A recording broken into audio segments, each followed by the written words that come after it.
countdown now. Nice launch director and countdown now. Pad is clear. Launch director, NTD, our launch team is ready to proceed. Ignition startup. Ground gas closeout is complete. Go for launch. Stage 2 is pressing for flight. Okay, Gold, ready to launch. Mission director, you have permission to launch. It's 10, 9, 8, 7, 6, 5, 4, 3, 2, 0.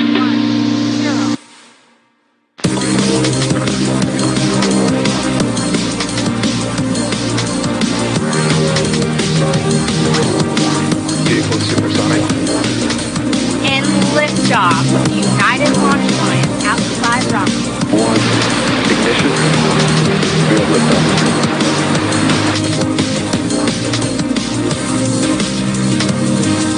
Stage 1 is transonic. Landing light pad deployed. And Falcon 9 has landed.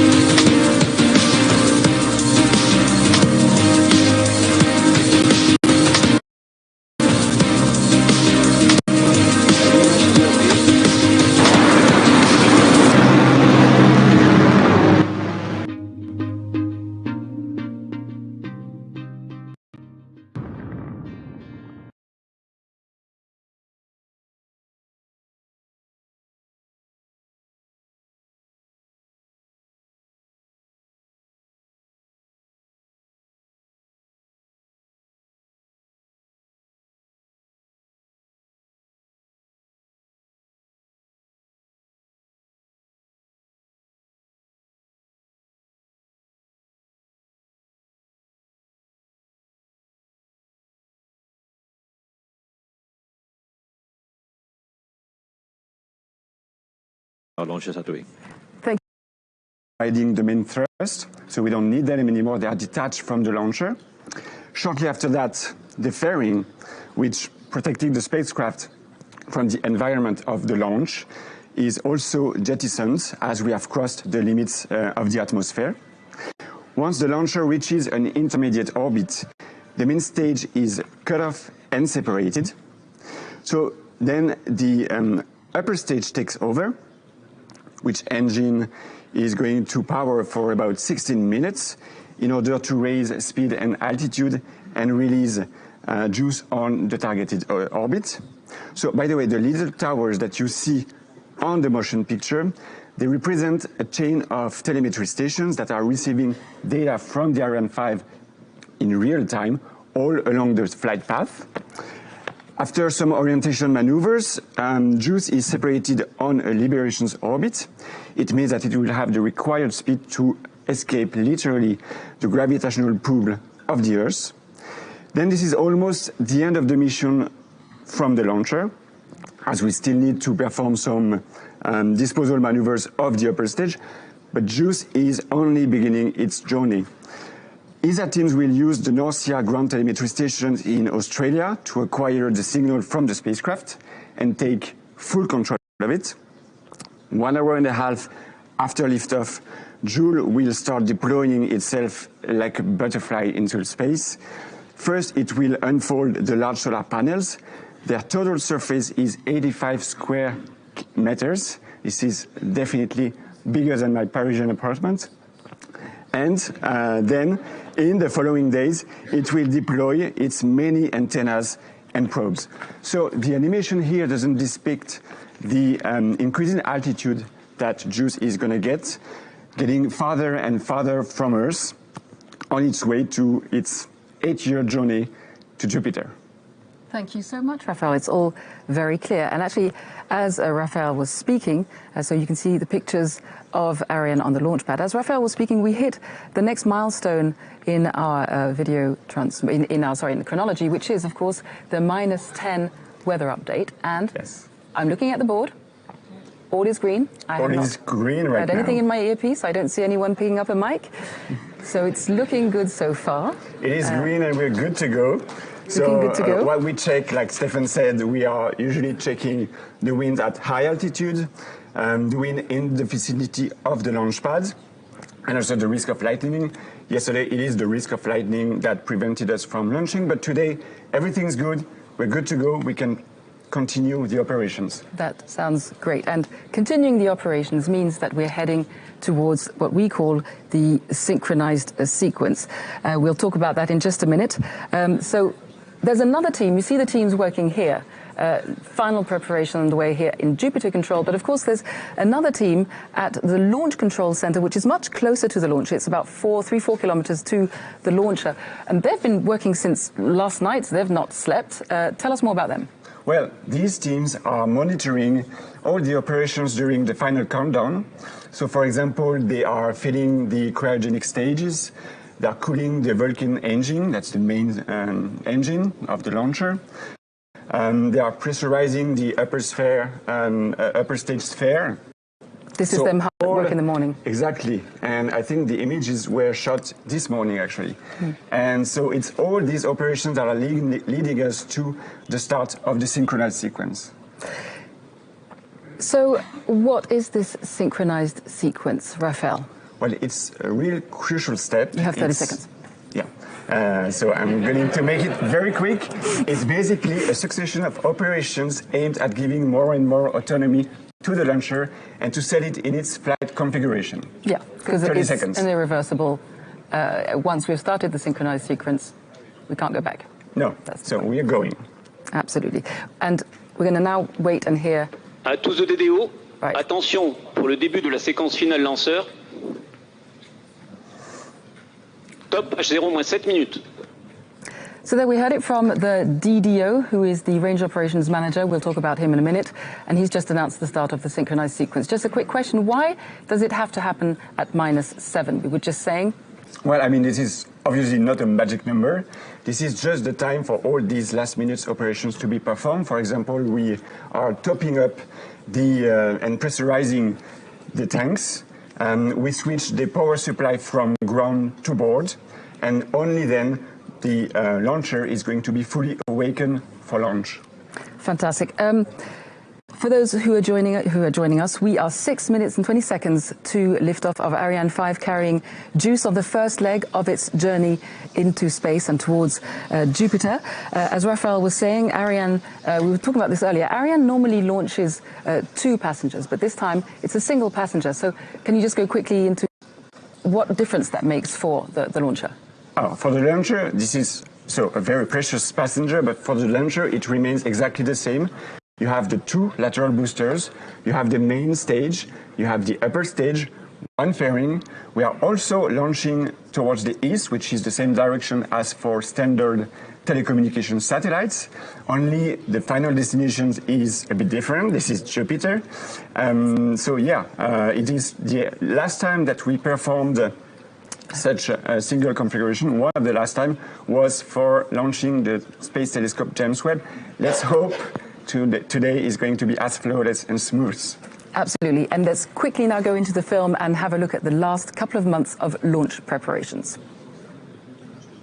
4 months ago, key elements of the Ariane 5 rocket arrived by boat on the coast of Kourou. They were carefully transferred to Europe spaceport in large containers. These elements were then assembled in a dedicated building. Here we see the main core being placed into a vertical position, standing 31 meters high. The 2 solid boosters were attached to either side of the main stage. This was followed by the upper cryogenic stage, hoisted into the air and lowered onto the main stage. The whole assembly was then moved to the so-called final assembly building. JUICE arrived last February by plane in Cayenne, the main city of French Guiana. It then traveled an additional 50 kilometers to the spaceport for preparation. There, the spacecraft was removed from its container and carefully inspected in clean room facilities.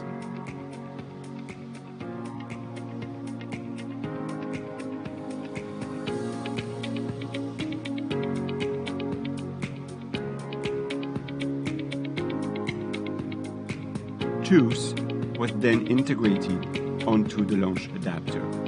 Before it was fueled, bringing its weight to just over 6 tons.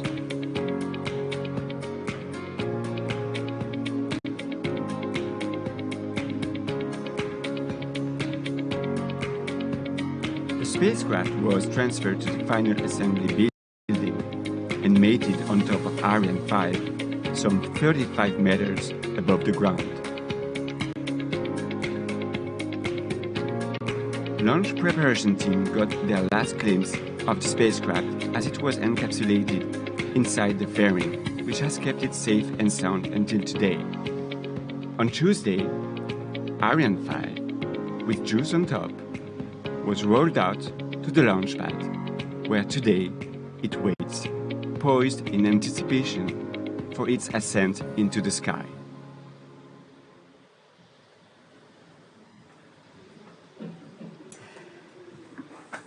So, our passenger is sitting safe and sound tucked under the fairing, as you can see, waiting for liftoff in just over 2 minutes. Raphael have moved to the skybox overlooking the Jupiter control room, where, as you can imagine, everyone is intensely focused on the last couple of minutes to lift off. And we can see here, as I was telling you, the crowds that were sitting in Jupiter control have now been asked to go out to the terraces on either side of the control room. They are among the lucky... Oh, so I didn't realize you could actually see us. We're sitting here in our skybox. So they're out on the terraces. And they will be the lucky ones who'll be able to see and also feel that launch, because trust me, you feel it. What are we going to see in the last few seconds before liftoff, Raphael? Well, everything is going to happen quite quickly. So, like I said, the electrical power supplies switch from ground to board. The cryogenic arms, which are feeding the upper stage with fuel, we see them retract 6 seconds before liftoff. The Vulcan engine will ignite first. We need to check it's working properly before we switch on the boosters. That's going to happen 7 seconds later. So don't be surprised if you don't see anything during these 7 seconds, because believe me, you will see and you will hear the launch.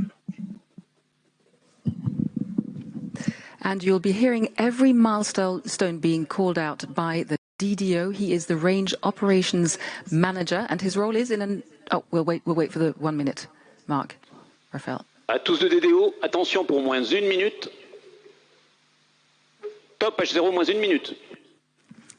Right. So from here on, no more commentary from us. Don't be surprised if it doesn't take off immediately, because, of course, there are those 7 seconds, Raphael. Exactly. So just enjoy the launch. During which the Vulcan engines are set on, and then the launcher takes off. Go Ariane 5. Go Ariane 5. Enjoy.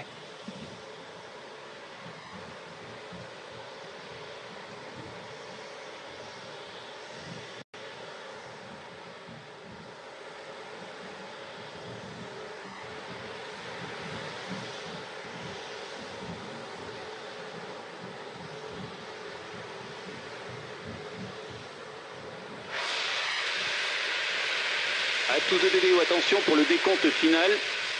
10, 9, 8, 7, 6, 5, 4, 3, 2, 1, top.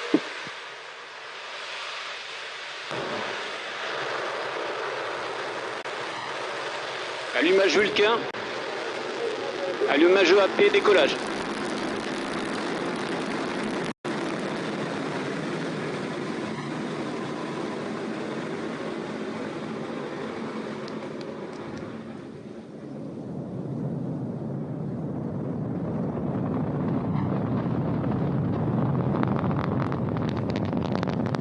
La propulsion est nominale.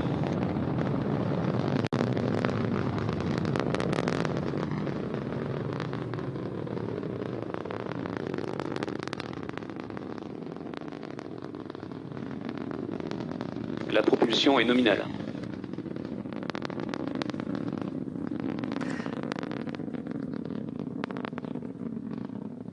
And there we go. We've seen the Ariane 5 lift off, roaring through the tropical sky, carrying Juice on the first leg of her journey into space. And now she has disappeared under the crowds and see there. In Kourou, there are many places from which to watch these launches. As you can see, the beach, any place. And here we have a glimpse again of the rocket. Raphael, it's an amazing sensation for you as well, I'm sure. Yeah, even with the clouds, it's just... La trajectoire est nominale, tous les paramètres bord sont nominaux. It's really, really always impressive, and it's an emotion to see it. So the DDO said that the trajectory is nominal, which means that it's working perfectly, it's going as planned. La propulsion est nominale, le pilotage est calme. And in fact, just to sum up what the DDO does in 3 words, his responsibility, he's the person who calls out every milestone along the way, and he's in charge of providing information on propulsion, guidance, and trajectory. Exactly. He's like an orchestra conductor, gathering all the information and summarizing it in real time, and soon we'll have booster separation. We're waiting for confirmation from the DDO.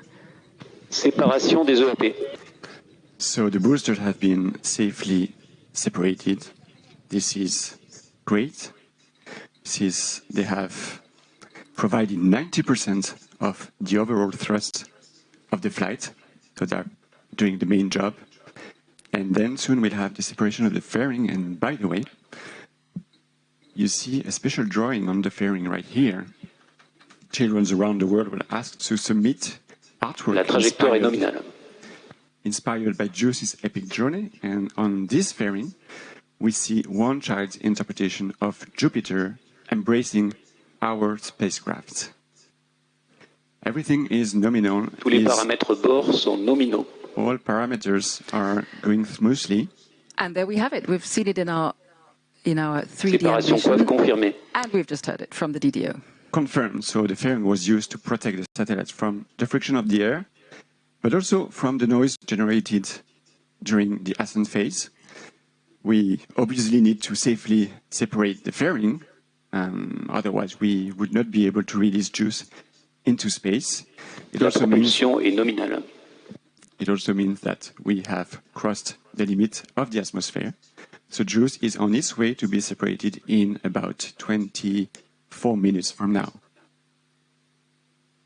So by the way, we will have so the separation of the cryogenic stage when it has placed the launcher on an intermediate orbit. After this, I can mention that during, and we can actually see it on the motion design, because this is 3D animations here, that during the ascent phase, the launcher is set in what we call a barbecue mode. So it's slightly rotating on itself at a speed of 0.7 degrees per Le second. pilotage est calme, la propulsion est nominale. So we do this so that every face of the satellite is equally exposed to the sunlight. We just want to avoid overheating in one particular side of the spacecraft, which could damage the instruments. And as a matter of fact, when the upper stage is going to be injected on the targeted orbit, it will also rotate at a speed of 0.5 degrees in one direction, and then at the same speed in the other direction. Again, to avoid overheating on one part of the spacecraft, exactly like, a barbecue. Exactly. And of course, there are the onboard computers. What are they measuring right now, Raphael? Well, they optimize the La trajectory. propulsion est nominale, le pilotage est calme. Everything's nominal, so they optimize the trajectory in real time. They minimize the propellant consumptions to bring the launcher to the intermediate orbit, targeted at the end of the main stage propulsion phase. And as a matter of fact, we are accelerating a lot right now.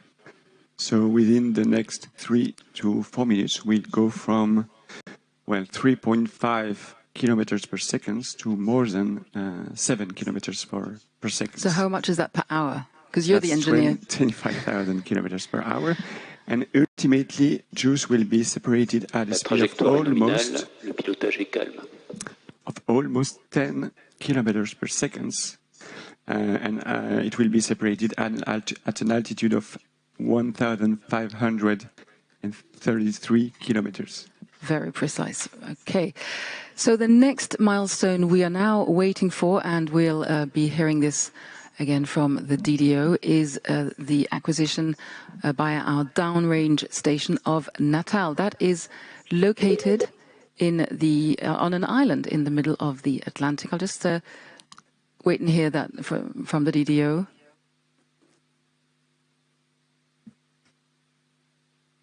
He may not have confirmed it orally, but by now it is. Just to explain, all along the route eastwards, Ariane is tracked from the ground.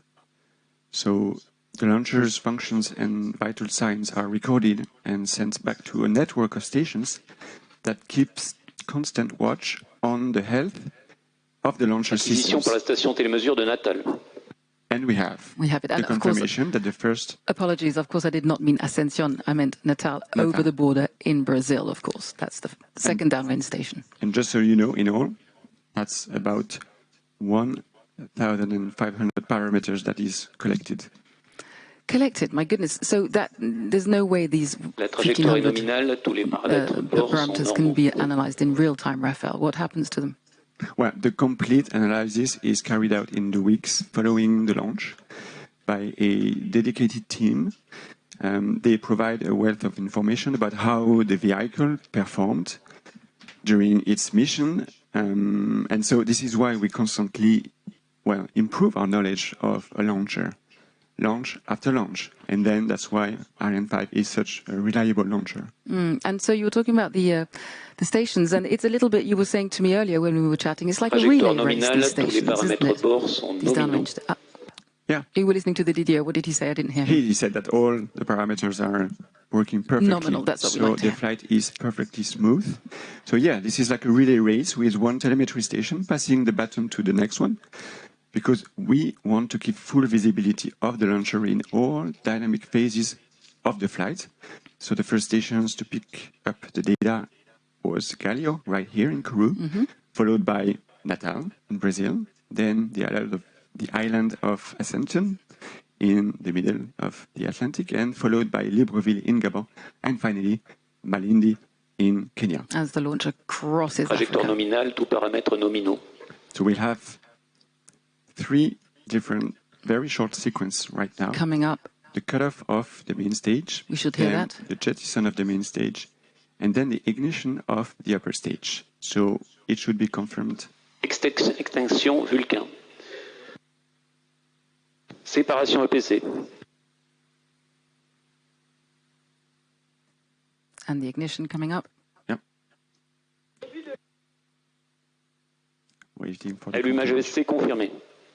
That's a very good news. That's a very You important should see the step smile on towards the Raphael's start. face. You can't, because we're in our little booth. Because we forgot to mention that we are now in the Sky booth, where we have a fantastic view over Jupiter, where we can see the crowds gathered.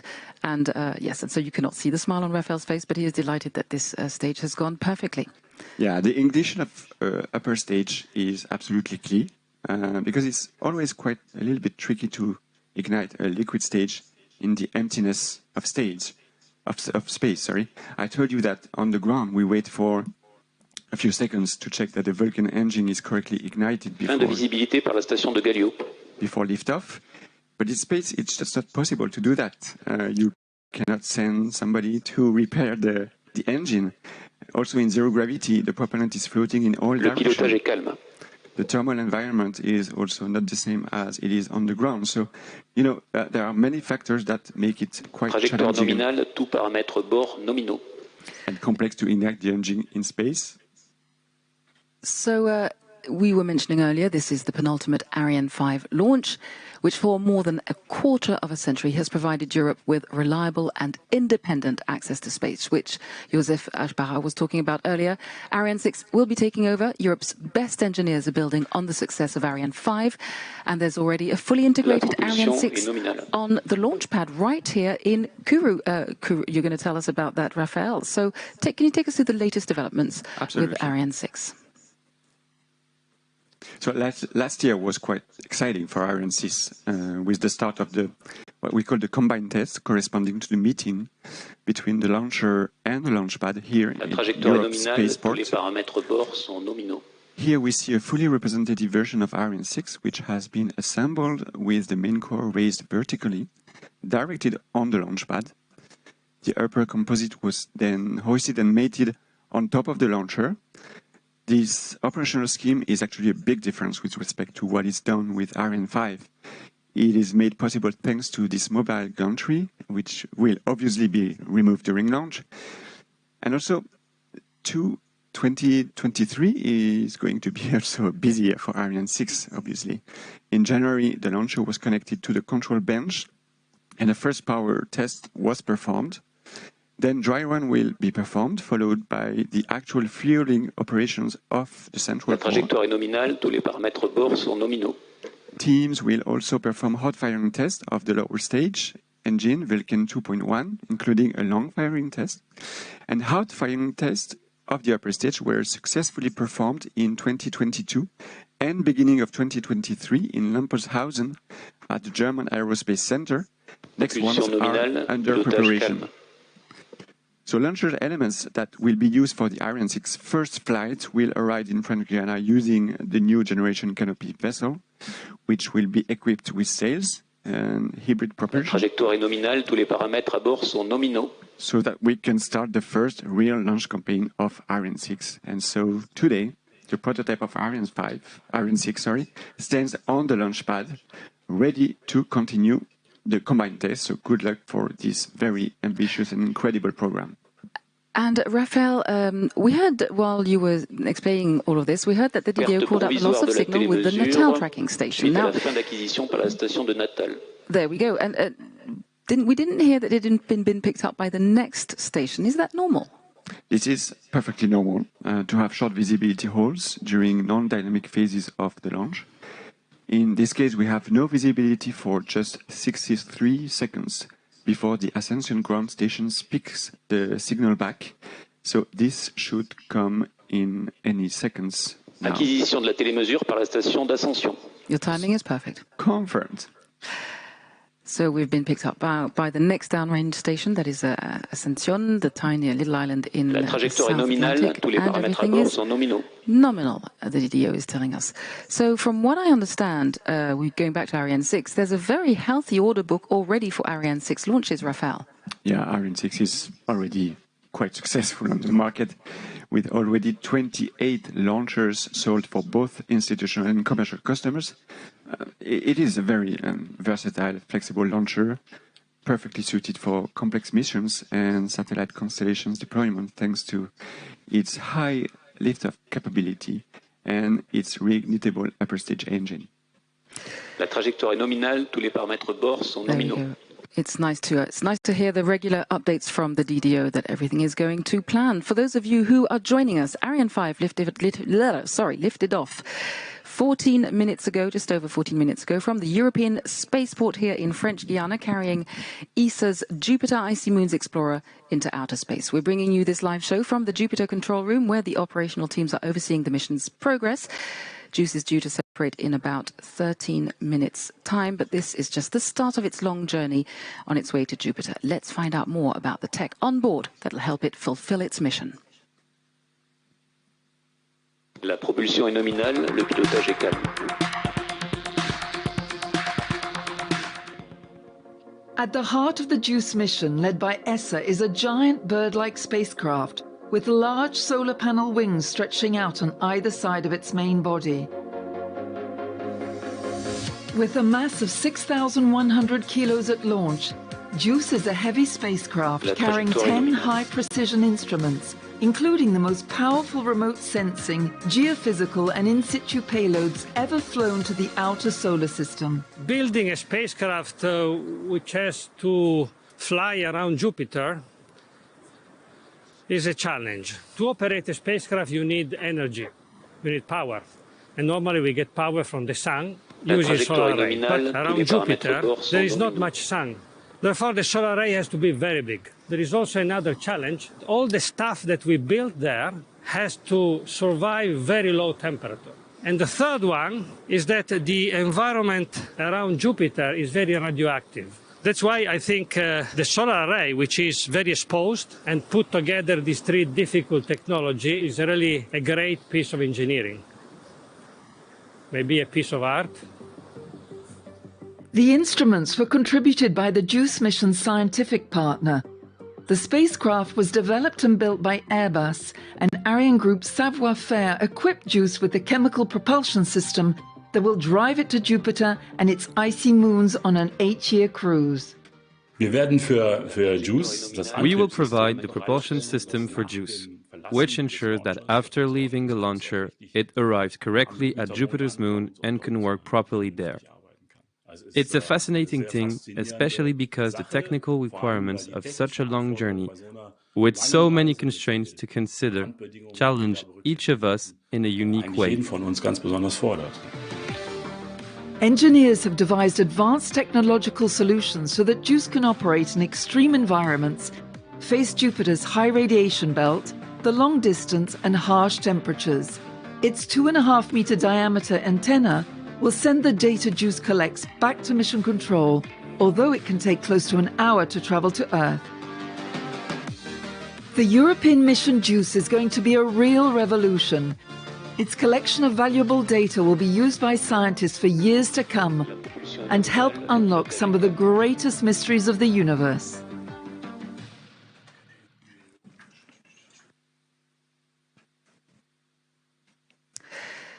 So, Raphael, JUICE is an emblematic European science mission.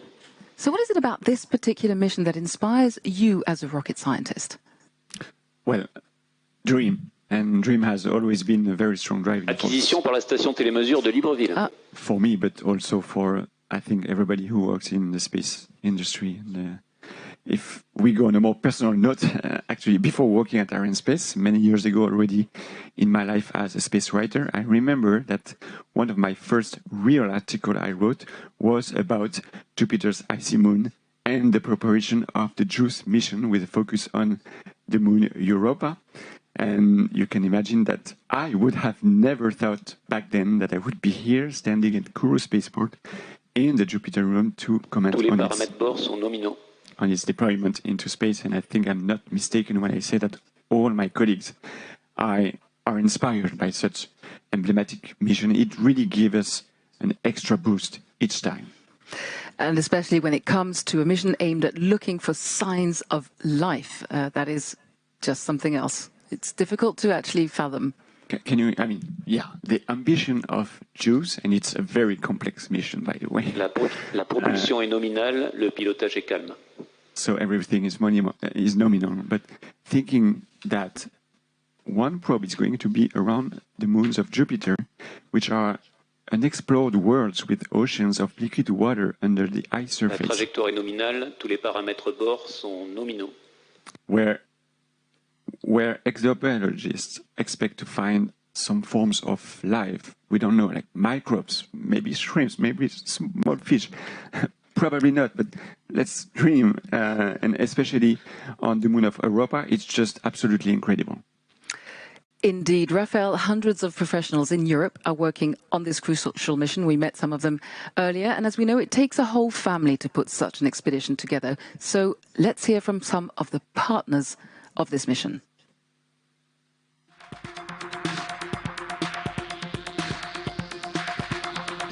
Bonjour, je m'appelle Victoire de Maincourt, je suis de nationalité française, je viens de Toulouse, je travaille chez Ariane Espace. My name is Rossella and I originally come from Italy. My name is Oliver Troll and I'm a German rocket engineer working for Ariane Group in Bremen.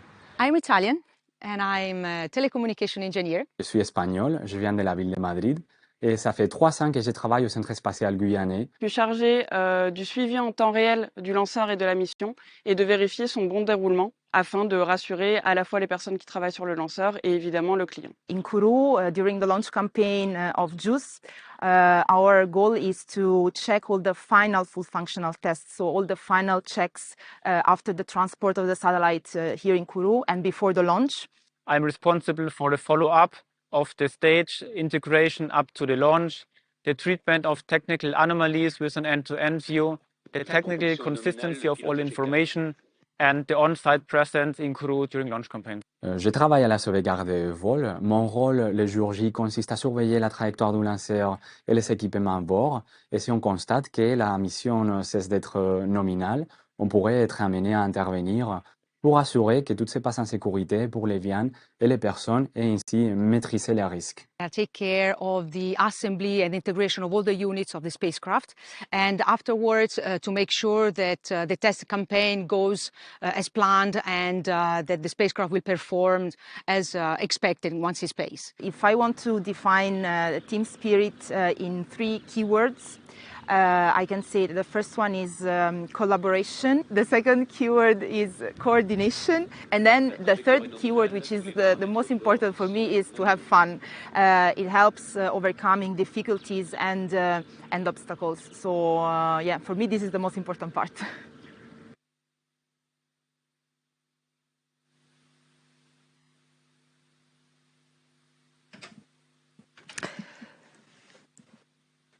So we are coming up to 22 minutes after liftoff, which means that in just over 5 minutes, JUICE will be separating from the mothership and starting its own life in space. Raphael, can you give us an update on where we're at right now? So everything is working perfectly. Acquisition par la station télémesure de Malindi. So we have the Malindi telemetry station acquisition. So in the past 5 minutes, we went from 190 kilometers to more than 500 kilometers of altitude. So it now has a speed of 9.6 kilometers per second, which is absolutely gigantic. It is almost the speed at which JUICE will be separated into space. During the next 5 minutes, we'll increase altitude even faster. We'll gain an additional 1,000 kilometers in altitude. And by the way, the weight of our structure right now is 14 tons about, only 2% of the initial mass of the Ariane 5 when it was on the ground. That is just unbelievable, 2%. Ariane 5 typically launches geostationary transfer orbit launches. So here we're sending JUICE obviously much, much farther on an escape orbit. How is this different? How does it differ, for example, from launching a telecom satellite, which are many of the satellites that are launched with Ariane 5? Well, the energy to provide to the spacecraft by the launcher is higher. It needs to escape the gravitational pull of the Earth. Also for geostationary launches, we usually have a launch window of typically 30 minutes to 1 hour and a half, let's say, during which we can try and launch. And today's mission is sort of a rendezvous mission. And there was no launch window. It was what we call an instant launch. So we had to launch an exact time. So this is why everything has to go smoothly, even the weather before launching. Also, geo launches to the geostationary orbit usually happen in the evening.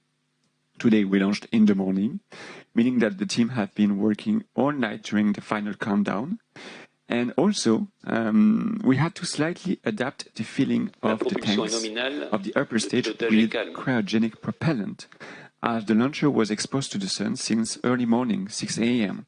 So the sun heats and increases the pressure of the tanks, so we had to slightly underload it by 120 tons, which is, kilos, sorry. So how is it, this mission in itself, different in terms of preparation? Well, we needed to take extra care in terms of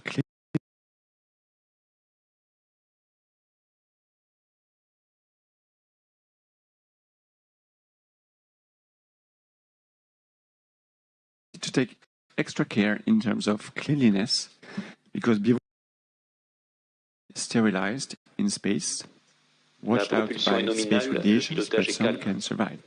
Here we see on the image His Majesty the King of Belgium and His Royal Highness Prince Gabriel, who...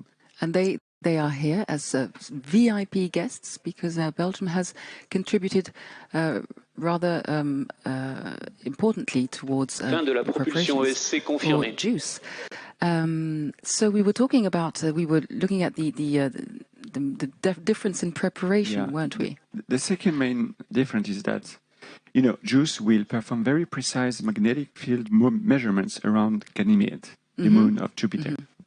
And we had to measure many times the magnetic environment of JUICE during the launch campaign on the ground to make sure that in space, it will measure only the magnetic environment of Ganymede and not its own magnetic field. Because it has a very, very strong magnetic field, of course. Exactly.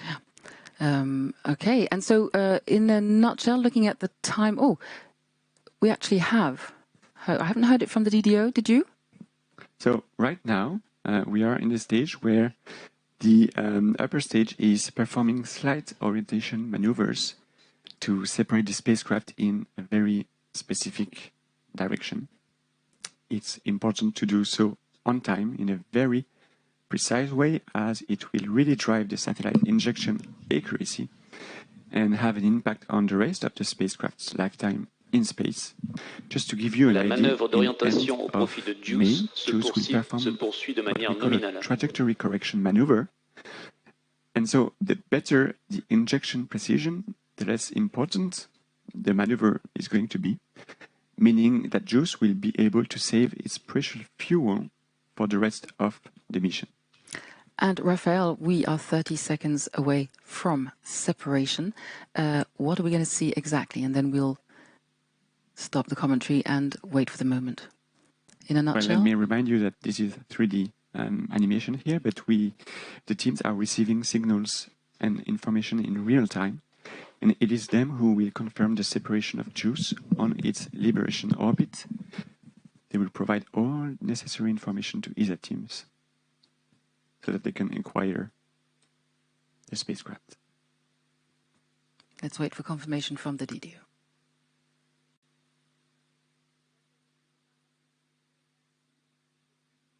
Séparation JUICE confirmée. And this has been confirmed that the spacecraft is safely separated on its targeted orbit. And you can see on the images the relief from the teams. This is years and years of work on the part of these teams. Decades of works for some teams. Yes. And it is so good to see such joy on their faces. No, but of look course, at this. A reminder that this is the very, very first leg of JUICE's journey. You can see the emotions on the faces. That's really what makes space activities so special. It's like a reboost each time we launch a satellite. And what a satellite right now. Honestly, I can only wish good luck to JUICE and all the teams for this incredible journey through the outer solar system. That's absolutely amazing what we are living right now. The atmosphere here in Jupiter is effervescent. There is a true sense of joy and happiness. But as I was saying, of course, this is the very beginning of the journey, and we will be letting, of course, the teams in Darmstadt take over shortly, because they are the ones who are going to be confirming acquisition of signals, first signs of life from our passenger. You were going to say, Raphael? No, I was saying to say, this is the beginning of the journey for JUICE.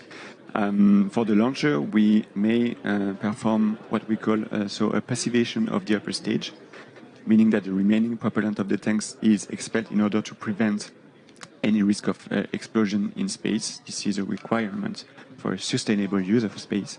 And we also perform a very small disposal maneuver in order to remove the upper stage from any operational orbit, giving an extra push of 13 meters per second.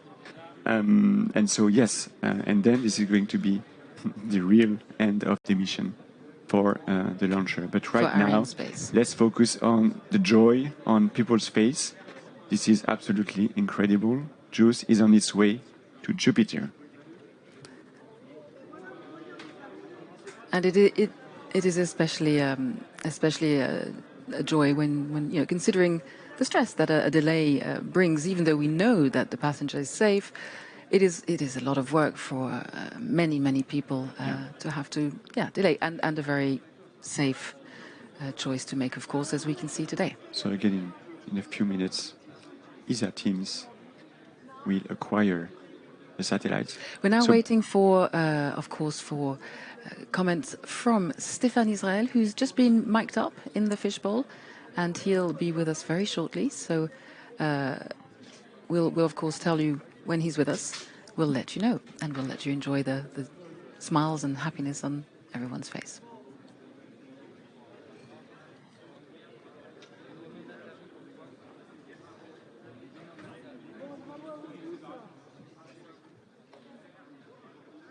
And here we have Stefan, who is mic'd up and ready. Stefan Israel, over to you. A few seconds delay, but he's with us.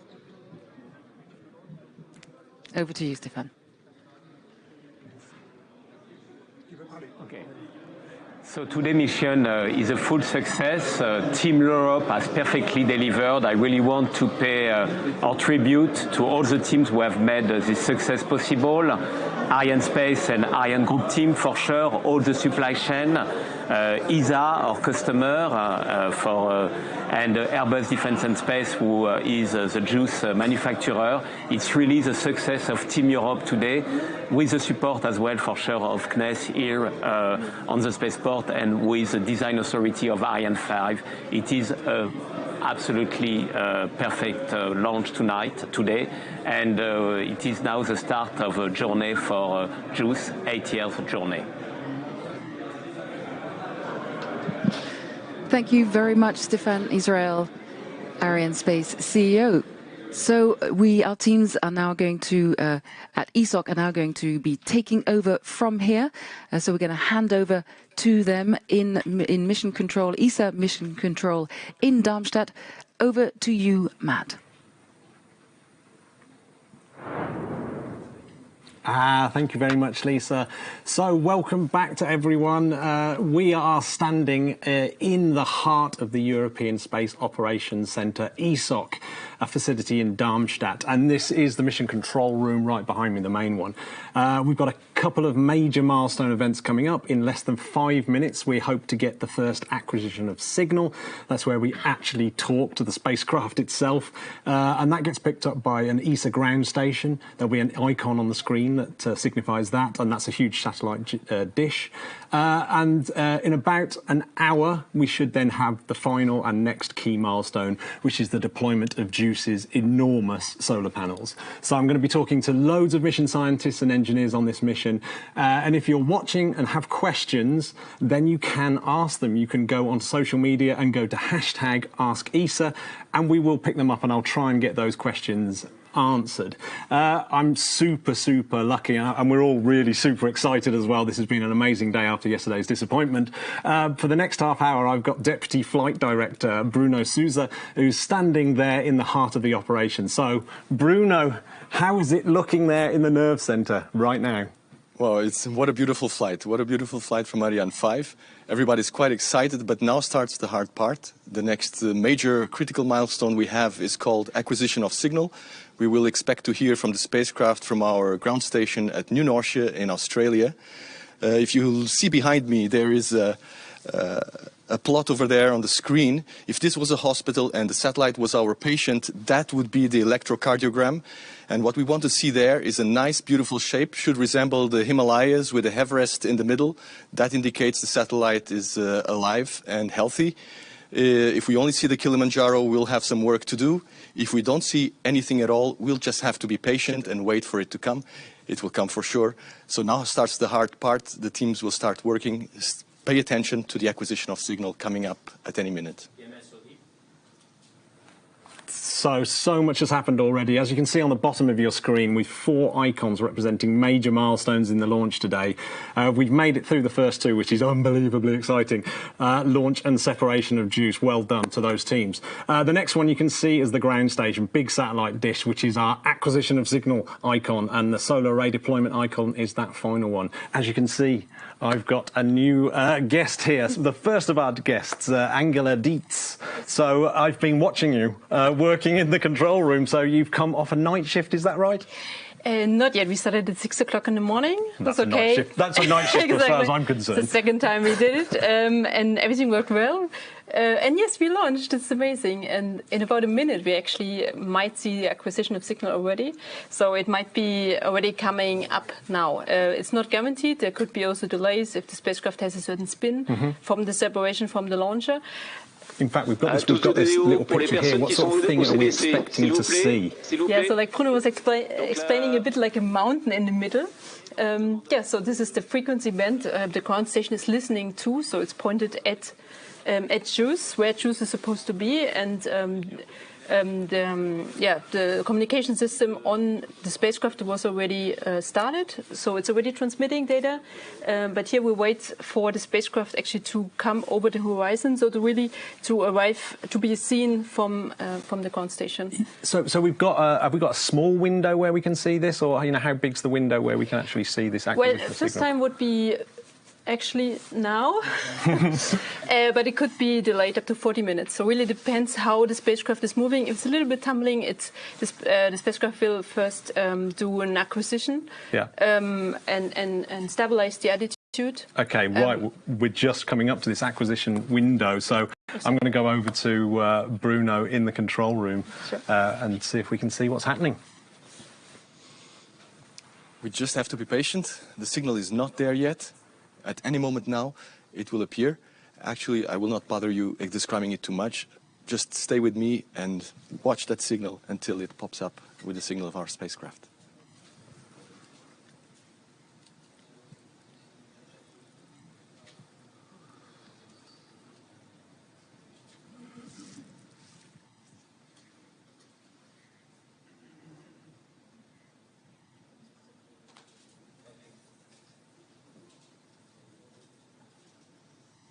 ODOM. OMOD. Quick brief from New Inertia. They see the downlink signal from Ariane. Copy. So it's about seconds or minutes that we will see JUICE.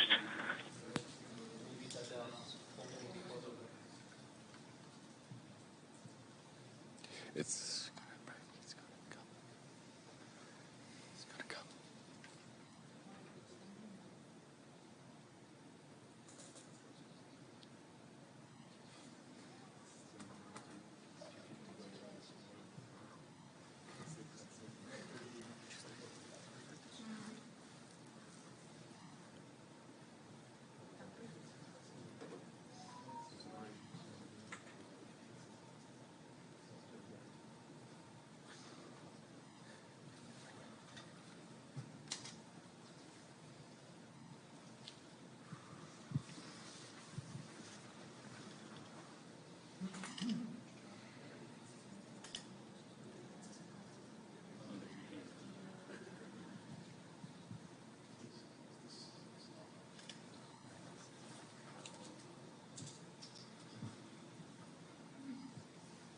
Copy that. Just stand by.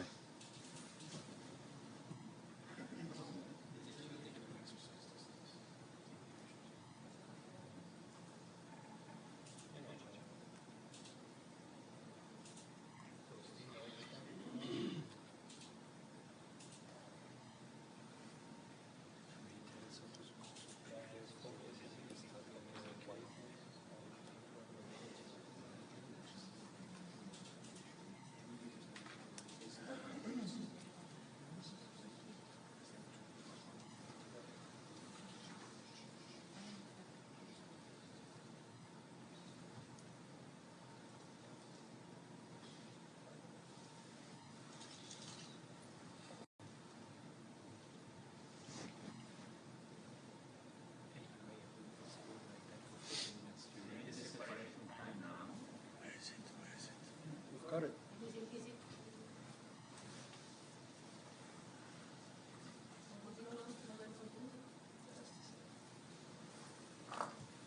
No signal yet.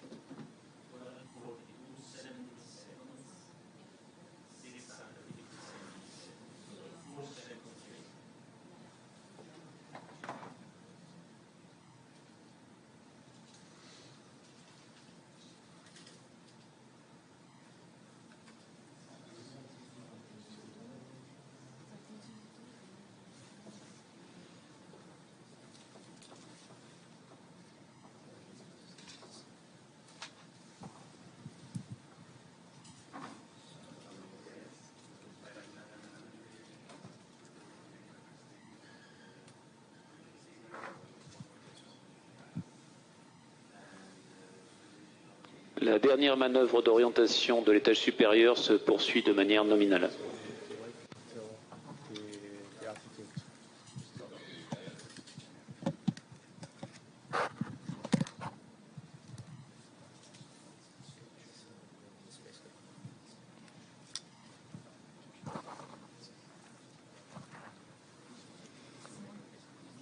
Give me a go.